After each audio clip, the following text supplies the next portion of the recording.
12 ವರ್ಷದ ಬಾಲಕಿ ಮೇಲೆ ಭದ್ರತಾ ಸಿಬ್ಬಂದಿ ಸೇರಿದಂತೆ 20 ಮಂದಿ ಕೆಲಸಗಾರರು 7 ತಿಂಗಳಿನಿಂದ ನಿರಂತರವಾಗಿ ಅತ್ಯಾಚಾರವೆಸಗಿದ್ದಾರೆ. ಈ ಸಂಬಂಧ 18 ಜನರನ್ನ ಪೊಲೀಸರು ಬಂಧಿಸಿ ಕೋರ್ಟ್ಗೆ ಕರೆತಂದಾಗ ವಕೀಲರು ಥಳಿಸಿದ್ದಾರೆ. 12 ವರ್ಷದ ಬಾಲಕಿ ಮೇಲೆ ಅಪಾರ್ಟ್ಮೆಂಟ್ನ 20 ಮಂದಿ ಕೆಲಸಗಾರರು 7 ತಿಂಗಳಿನಿಂದ ನಿರಂತರವಾಗಿ ಅತ್ಯಾಚಾರ ಎಸಗಿರುವ ಆಘಾತಕಾರಿ ಘಟನೆ ನಡೆದಿದೆ. ಪ್ರಕರಣ ಸಂಬಂಧ 18 ಆರೋಪಿಗಳನ್ನ ಪೊಲೀಸರು ಬಂಧಿಸಿದ್ದು ಮಂಗಳವಾರ ನ್ಯಾಯಾಲಯದ ಮುಂದೆ ಹಾಜರುಪಡಿಸಿದ್ರು. ಈ ವೇಳೆ ಆರೋಪಿಗಳ ಮೇಲೆ ವಕೀಲರ ಗುಂಪು ಹಲ್ಲೆ ನಡೆಸಿದೆ.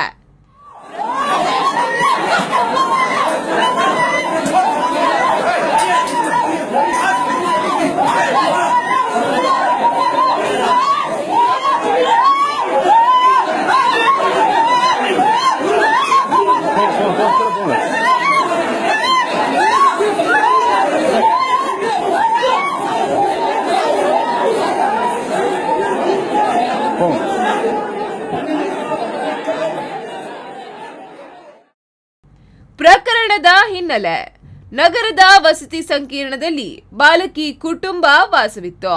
ಶ್ರವಣ ದೋಷವಿರುವ ಬಾಲಕಿ ಮೇಲೆ ಅಪಾರ್ಟ್ಮೆಂಟ್ನ ಲಿಫ್ಟ್ ಆಪರೇಟರ್ 7 ತಿಂಗಳ ಹಿಂದೆ ಅತ್ಯಾಚಾರವೆಸಗಿದ್ದ. ನಂತರ ಸ್ನೇಹಿತರನ್ನ ಕರೆತಂದು ಬಾಲಕಿ ಮೇಲೆ ಮತ್ತೆ ರೇಪ್ ಮಾಡಿ ಘಟನೆಯ ವಿಡಿಯೋ ಮಾಡಿದ್ದ. ಈ ವಿಷಯ ಬಹಿರಂಗಪಡಿಸಿದರೆ ಹತ್ಯೆ ಬೆದರಿಕೆ ಹಾಕಿದ್ದ. ನಂತರ ಅದೇ ಕಟ್ಟಡದ 15ಕ್ಕೂ ಹೆಚ್ಚು ಜನ ಬಾಲಕಿಗೆ ಮಾದಕ ದ್ರವ್ಯ ತಿನ್ನಿಸಿ ಆಕೆಯ ಮೇಲೆ ರೇಪ್ ಮಾಡಿದ್ರು. 3 ದಿನಗಳ ಹಿಂದೆ ಬಾಲಕಿಯ ಸೋದರಿಯ ದೆಹಲಿಯಿಂದ ಮನೆಗೆ ಬಂದಾಗ ಸಂತ್ರಸ್ತ ಬಾಲಕಿ ಈ ವಿಷಯವನ್ನ ಬಹಿರಂಗಪಡಿಸಿದ್ದಾಳೆ.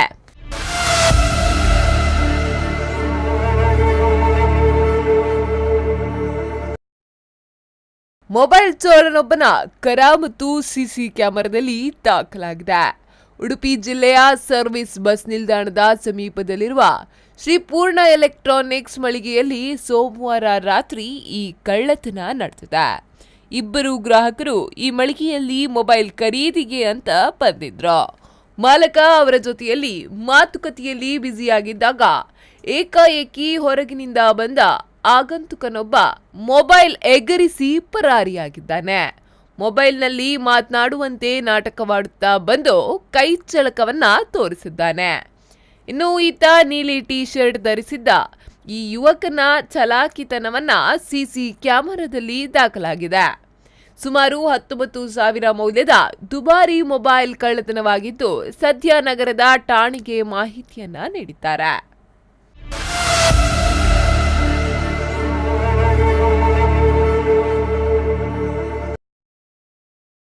ಮೂಡುಬಿದಿರೆಯ ಬೆಳುವಾಯಿ ಮಠದ ಕೆರೆ ಬಳಿ ಮಂಗಳವಾರ ಮಧ್ಯಾಹ್ನದ ವೇಳೆಗೆ ಖಾಸಗಿ ಬಸ್ಸುಗಳೆರಡು ಮುಖಾಮುಖಿಯಾಗಿ ಡಿಕ್ಕಿ ಹೊಡೆದ ಪರಿಣಾಮವಾಗಿ ಸುಮಾರು 10 ಮಂದಿ ಪ್ರಯಾಣಿಕರು ಗಾಯಗೊಂಡಿದ್ದು ಕಾರ್ಕಳದ ಖಾಸಗಿ ಆಸ್ಪತ್ರೆಯಲ್ಲಿ ಚಿಕಿತ್ಸೆ ಪಡೆಯುತ್ತಿದ್ದಾರೆ.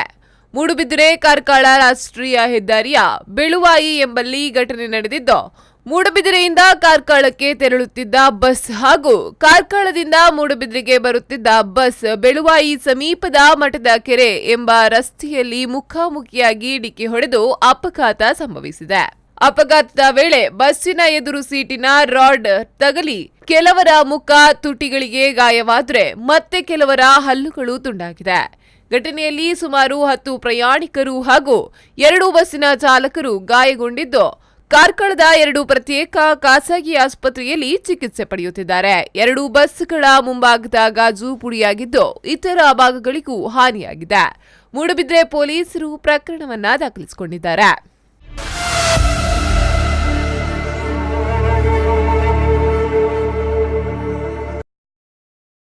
ಸಲಿಂಗ ಕಾಯ್ದೆ ರದ್ದು, ಸುಪ್ರೀಂ ಮತ್ತೆ ಸುಳಿವು. ಕಾನೂನು ಜನರ ಮೂಲಭೂತ ಹಕ್ಕು ಉಲ್ಲಂಘಿಸುತ್ತಿದ್ದರೆ ಅದನ್ನ ರದ್ದು ಮಾಡುವುದು ಕೋರ್ಟ್ ಕರ್ತವ್ಯ ಎಂದು ಸುಪ್ರೀಂ ಕೋರ್ಟ್ ಹೇಳಿದೆ. ಈ ಮೂಲಕ ಸಲಿಂಗಕಾಮ ನಿಷೇಧ ತೆರವುಗೊಳಿಸುವ ಸುಳಿವನ್ನು ಕೂಡ ನೀಡಿದೆ. ಸೆಕ್ಷನ್ 377 ಬಗ್ಗೆ ವಿಚಾರಣೆ ಪೂರ್ಣಗೊಳಿಸಿದ ಸುಪ್ರೀಂ ಕೋರ್ಟ್ ತೀರ್ಪನ್ನ ಕಾಯ್ದಿರಿಸಿದೆ. ಸಲಿಂಗಕಾಮವನ್ನ ನಿಷೇಧಿಸುವ ಸಂವಿಧಾನದ 377ನೇ ವಿಧಿಯ ಸಿಂಧುತ್ವ ಪ್ರಶ್ನಿಸಿ ಸಲ್ಲಿಸಲಾಗಿದ್ದ ಅರ್ಜಿ ವಿಚಾರಣೆ ನಡೆಸಿರುವ ಸರ್ವೋನ್ನತ ನ್ಯಾಯಾಲಯದ ಪಂಚಸದಸ್ಯ ಪೀಠ ತೀರ್ಪನ್ನ ಮಂಗಳವಾರ ಕಾಯ್ದಿರಿಸಿದ್ದು ಪರಿಚ್ಛೇದವನ್ನ ರದ್ದು ಮಾಡಿಸುವ ಸುಳಿವು ನೀಡಿದೆ. 4 ದಿನಗಳ ಕಾಲ ಸುದೀರ್ಘ ವಿಚಾರಣೆ ನಡೆಸಿದ ಮುಖ್ಯ ನ್ಯಾಯಾಧೀಶ ದೀಪಕ್ ಮಿಶ್ರಾ, ರೋಹಿನ್ಸ್ಟನ್ ನಾರಿಮನ್, ಎಎಂ ಖಾನ್ವಿಲ್ಕರ್, ಡಿವೈ ಚಂದ್ರಚೂಡ ಹಾಗೂ ಇಂದು ಮಲ್ಹೋತ್ರಾ ಅವರಿದ್ದ ಪೀಠ ತೀರ್ಪನ್ನ ಕಾಯ್ದಿರಿಸಿತ್ತು. ಇನ್ನು ನ್ಯಾಯಾಧೀಶ ಮಿಶ್ರಾ ಅಕ್ಟೋಬರ್ 2ಕ್ಕೆ ನಿವೃತ್ತಿ ಆಗಲಿದ್ದು ಅಷ್ಟರೊಳಗೆ ತೀರ್ಪು ಹೊರಬೀಳುವ ನಿರೀಕ್ಷೆ ಇದೆ. ಇದಕ್ಕೂ ಮುನ್ನ ವಿಚಾರಣೆ ಸಂದರ್ಭದಲ್ಲಿ ಮೂಲಭೂತ ಹಕ್ಕಿಗೆ ಚ್ಯುತಿ ಬರುತ್ತಿದೆ ಎಂದು ಮನವರಿಕೆಯಾದರೆ ನಾವು ಒಂದು ಕಾನೂನು ಜಾರಿ ಬರಲು, ತಿದ್ದುಪಡಿ ಮಾಡಲು ಅಥವಾ ರದ್ದು ಮಾಡಲು ಬಹುಮತದ ಸರ್ಕಾರಕ್ಕೆ ಕಾಯುವುದಿಲ್ಲ ಎನ್ನುವ ಮೂಲಕ 377ನೇ ವಿಧಿಯನ್ನ ರದ್ದು ಮಾಡುವ ಸುಳಿಯನ್ನ ನೀಡಿದ್ರು.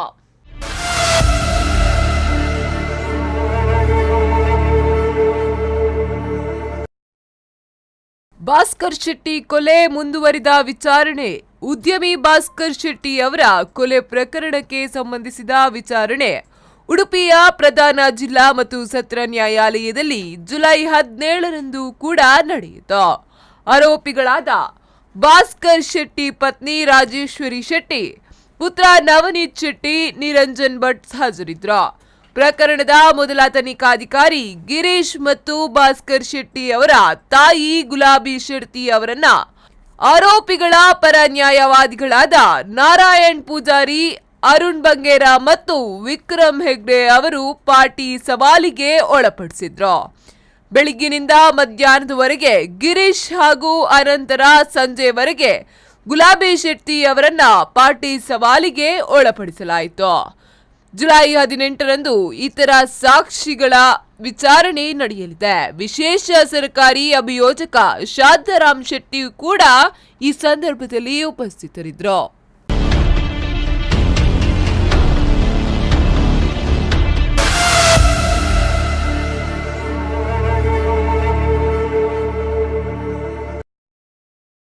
ಕುಕ್ಕುಂದೂರು ಅಯ್ಯಪ್ಪ ನಗರದ ಕೆರ್ತಾಡಿಯ ಮನೆಯಲ್ಲಿ ವಾಸ್ತವ್ಯ ಇದ್ದ ಮಹಿಳೆ ಫ್ಲೋರಿನಾ ಮಚೋಡೋ ಅಲಿಯಾಸ್ ಫ್ಲೋರಿನಾ ಡಿಸೋಜಾ ಎಂಬುವವರ ಕೊಲೆ ಪ್ರಕರಣಕ್ಕೆ ಸಂಬಂಧಿಸಿದಂತೆ ಆರೋಪಿಯನ್ನ ಬಂಧಿಸುವಲ್ಲಿ ಪೊಲೀಸರು ಯಶಸ್ಸು ಆಗಿದ್ದಾರೆ. ಮೂಲತಃ ಹೊಸ್ಮಾರ್ ನಿವಾಸಿಯಾಗಿದ್ದು ಪ್ರಸ್ತುತ ಉಳ್ಳಾಲದಲ್ಲಿರುವ ಪತ್ನಿಯ ಮನೆಯಲ್ಲಿ ವಾಸ್ತವ್ಯ ಇದ್ದ ಮೊಹಮ್ಮದ್ ರಿಯಾಜ್ ಎಂಬಾತ ಬಂಧಿತ ಆರೋಪಿ.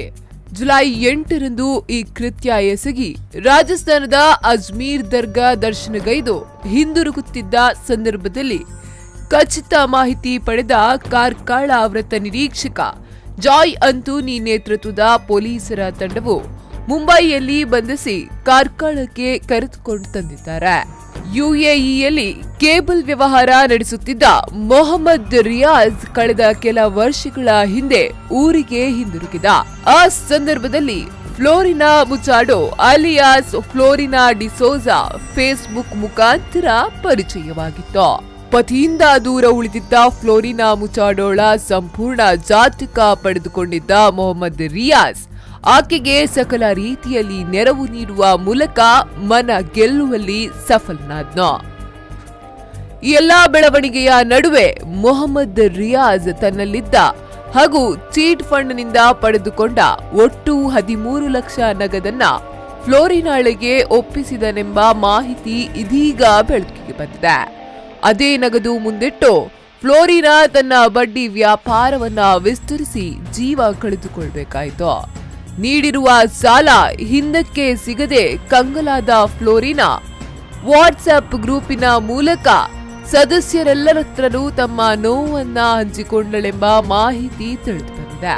ಇತ್ತ ಫ್ಲೋರಿನಲ್ಲಿಗೆ ನೀಡಿದ ರೂಪಾಯಿ 13 ಲಕ್ಷ ಹಿಂದಕ್ಕೆ ಸಿಗದೆ ಪೇಚಿಗೆ ಸಿಲುಕಿದ ಮೊಹಮ್ಮದ್ ರಿಯಾಜ್ ಬಜ್ಪೆಯಲ್ಲಿ ಇದ್ದ ಬಾಡಿಗೆ ಮನೆಯನ್ನ ಖಾಲಿ ಮಾಡಿ ಉಳ್ಳಾಲದಲ್ಲಿರುವ ಪತ್ನಿಯ ಮನೆಯಲ್ಲಿಯೇ ಆಶ್ರಯ ಪಡೆದಿದ್ದನು.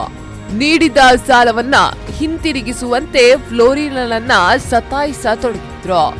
ಕೊಲೆ ಕೃತ್ಯ ಎಸಗುವ 2 ದಿನಗಳ ಹಿಂದೆಯಷ್ಟೇ ಆರೋಪಿ ಮೊಹಮ್ಮದ್ ರಿಯಾಜ್ ತಡರಾತ್ರಿ ಫ್ಲೋರಿನಾ ಮಚಾಡೋ ಅಲಿಯಾಸ್ ಫ್ಲೋರಿನಾ ಡಿಸೋಜರ ಮನೆಯಲ್ಲಿ ವಾಸ್ತವ್ಯ ಹೂಡಿದ ಆ ಸಂದರ್ಭದಲ್ಲಿ ಅವರಿಬ್ಬರ ನಡುವೆ ವಾಗ್ವಾದ ನಡೆಸಿ ಹೋಗಿದನೆಂಬ ಮಾಹಿತಿ ಬೆಳಕಿಗೆ ಬಂದಿದೆ.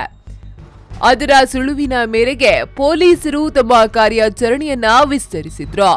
ಇನ್ನು ಕುಕ್ಕುಂದೂರು ಅಯ್ಯಪ್ಪ ನಗರದ ಕೆರ್ತಾಡಿಯ ಮನೆಯೊಂದರಲ್ಲಿ ವಾಸ್ತವ್ಯ ಇದ್ದ ಒಂಟಿ ಮಹಿಳೆ ಫ್ಲೋರಿನಾ ಮಚಾಡೋ ಅಲಿಯಾಸ್ ಫ್ಲೋರಿನಾ ಡಿಸೋಜಾಳನ್ನ ಹಲವು ವರ್ಷಗಳ ಹಿಂದೆ ಮಾಳಹುಕ್ರೆಟ್ಟೆಯ ನಿವಾಸಿ ಆಂಟೋನಿ ಡಿಸೋಜಾ ಎಂಬುವವರೊಂದಿಗೆ ದಾಂಪತ್ಯ ಜೀವನಕ್ಕೆ ಕಾಲಿಟ್ಟ ಫಲವಾಗಿ ಅರುಣ್ ಹಾಗೂ ಕಿರಣ್ ಎಂಬ 2 ಗಂಡು ಮಕ್ಕಳಿದ್ರು.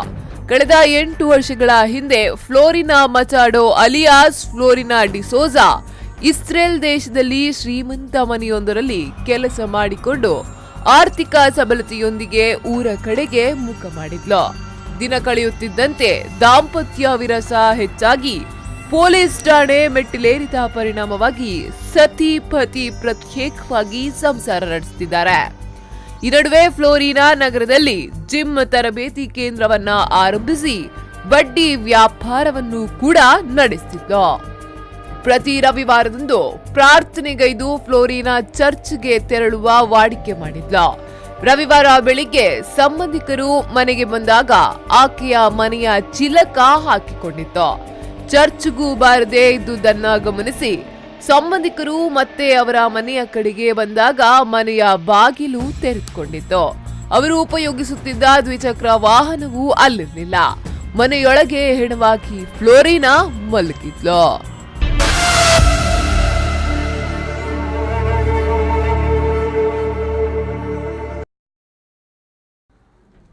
ಬಡಿದು ಕೊಲ್ಲುವುದರ ವಿರುದ್ಧ ಪ್ರತ್ಯೇಕ ಕಾಯ್ದೆ, ಸೂಕ್ತ ಆದೇಶ.